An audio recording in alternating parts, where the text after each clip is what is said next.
They say money buys freedom, but what few understand is that the more we chase this freedom through gold, the more we become prisoners of the fear of losing it. The anxiety you feel about money doesn't come from poverty, but from the illusion that it is all that you have left. That I am Schopenhauer, and today, I want to speak to you, who wakes in the middle of the night with a heavy chest, doing math that never adds up, confusing the value of life with the number on your bank account. Perhaps you are about to wake up. The first truth is sharp and simple: to desire is to suffer. Money is merely a structured name for endless desire. Behind every bill, there is a promise, and behind every promise, emptiness. You believe happiness will come when you have more comfort, more status, more control. But I tell you, desire is a bottomless pit. Once you achieve what you thought you wanted, a new emptiness arises. It wears a new face. It whispers, just a little more. Anxiety lives in that whisper. It feeds on your hunger for more. If you want peace, reduce your desires, and you will discover you already have enough. All life is governed by the will, not the conscious will, but the blind, irrational will that pulses in everything. The modern man tries to control life as one tries to command the ocean. He makes investments, plans, insurances, yet remains a leaf blown by the wind of existence.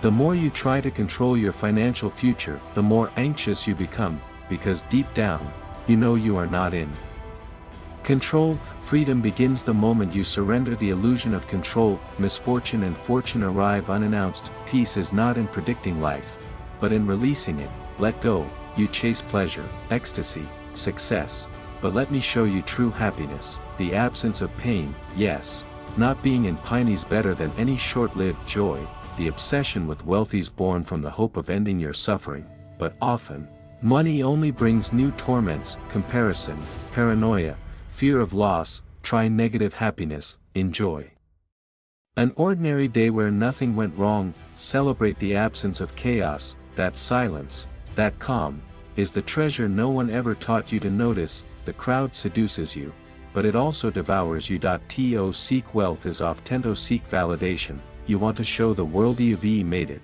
that you're worthy, that you matter, but true worth needs no applause. I end solitude. You return to yourself. No masks. No need to prove anything.